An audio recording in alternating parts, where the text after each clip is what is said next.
What's up, guys? So let's get the popcorn popping, get the sauce pouring, get the coffees made. Hurry up and make love to your wife because it's time for your favorite show. It's the Lucha Libre news/rant show right here, only exclusively on Peter Buddy. Now let's hit some things. Well, let's just kick this thing off because I have an insanely long show for you guys today. Not insanely long, but definitely a decent show. So let's just dive right into it. So AAA has announced that they have left their network, or the network Televisa, after 27 years with the network. If you guys have noticed, AAA has not been on television at all for the past 2 weeks. AAA has been running.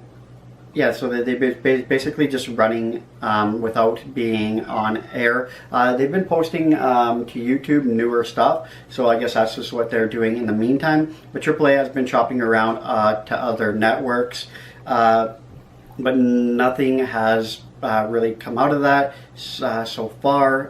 They have had no such luck. However, there are rumors of AAA coming to an agreement with TV Azteca, but this is yet to be confirmed by either parties. If they do come to a deal, I hope it's soon because, like I said, they've been posting a lot of newer stuff to YouTube, which means that they're kind of using that as their main platform for now until they could come to a deal. Now now CMLL has held the first half of the tournament for the Universal title. The tournament took place over the course of one show. I believe that was on Friday or Saturday.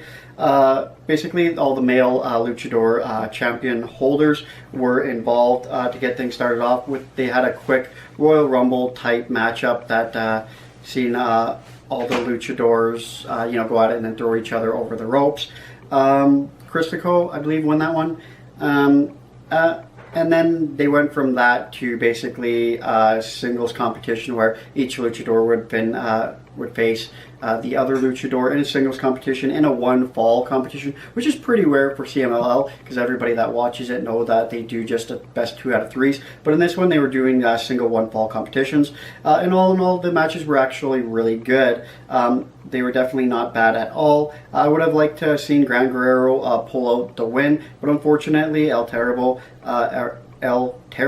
ended up winning in the finals of that half of the tournament against Dragon Lee. Now, like I said, that was one hell of an amazing match, by the way. If you haven't checked that out, go check it out. That was such a good CMLL event. Like, you guys have to check it out. That was one half of the tournament. Of course, they'll be having the second half of the tournament at a later date. Not 100% too sure on when that date actually is. Now, during that matchup, the first matchup, before the tournament started, Atlantis Jr. ended up making his debut, and of course last week I talked about him making his debut. Well, he ended up having his debut matchup in Trio Tag Team Action. The matchup, of course, he ended up teaming up with his dad, and he did really well in his debut matchup. I was actually really surprised at it. I could tell so far from seeing him in that one matchup that he's going to have a long, eventful career in the CMLL. He's definitely going to go on to be a legend. He's definitely a legend in the making. Of course, obviously, most likely because his dad is such a big legend. I could definitely see Junior having a title run or two in his future for sure. In other CMLL news, Fuego is heading back to the CMLL after a short absence. Now, he did not say. Now, he did state that he has a surprise in store for his comeback, but definitely has not said what that surprise is. Nobody really knows just yet. Fuego and CMLL are, of course, right now keeping quiet as to why he was gone for his short absence. Nobody really knows. I'm guessing it was because he was nursing some type of an injury, I'm sure. Fuego is one of the top competitors, and he's one of the top luchadors of the company, so I'm sure that was just due to an injury. Now, in other news, again, CMLL, some of the luchadors in CMLL were involved in a car accident this past week. They were hit by a drunk driver when they were going back to their hotel room after an event. Some of the luchadors that were involved in this car accident is Hades, Patricia Negara, and Kong. Now, everybody suffered minor injuries except Hades. She ended up having to have leg surgery due to her leg being pinned in between the two vehicles. So I'm definitely hoping that everybody has a speedy recovery and we see them in the ring soon, for sure. Now, Arena Templaro, or Templaro, I guess. Welcome to Mi Barro. Was actually a really good event. I ended up watching it last night. It definitely was really good. It took place yesterday, if you guys are watching this.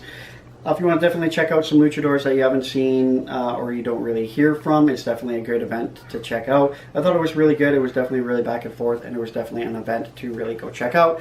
Now, of course, we're going to go talk about the Lucha Brothers. Now, it is rumored that Lucha Brothers have it signed with AEW. Now, this is said to be an exclusive signing. I don't believe that the Lucha Brothers will have an exclusive signing because Rey Fenix is the World Heavyweight Champion of AAA, so he can't actually sign an exclusive deal with anybody else, especially a non-Lucha Libre company, because in the rules of Lucha Libre, you're allowed to go from luchador company to luchador company to luchador company and defend your title wherever you want. But I do believe they're not gonna let him take his AAA World Heavyweight title to a non-Lucha Libre company. So I really don't think that these are actually exclusive contracts. They probably did sign non-exclusive contracts, but definitely not exclusive. I don't believe that at all. But in sad news, of course, MLW did see a matchup between the Lucha Brothers, which is Pentagon Jr. and Rey Fenix. They took on the Hart Foundation. Of course, they ended up losing their tag team titles, I know, and reportedly after that, they ended up just storming out of the building. But it is definitely sad that they lost their tag team champions. Mind you, the Lucha Brothers in singles and doubles competition, they haven't really been doing that great as of late. But however, they did have a matchup on the 1st of February. No, the 1st or 2nd of February, where they did take on SCU in a pay-per-view event called Come Hell or High Water. They did end up winning that matchup, and it was such a good matchup. If you haven't seen that matchup from Come Hell or High Water, I don't know if you could find it anywhere. I had to watch it off of the Fight Network. Like I said, it was pay-per-view. You probably could go to the Fight Network and check it out on there, I'm sure.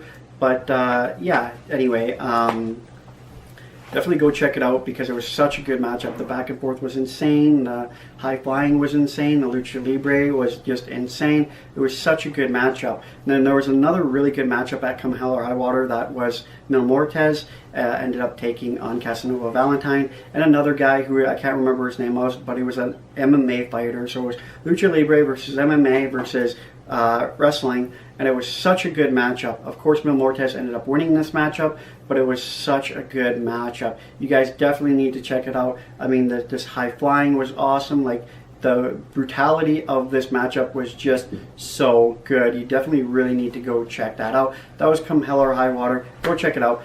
Anyway, guys, that's the show for today. I hope you like it. Don't forget to like, comment, subscribe, you know very much, and I'll check you in the next video.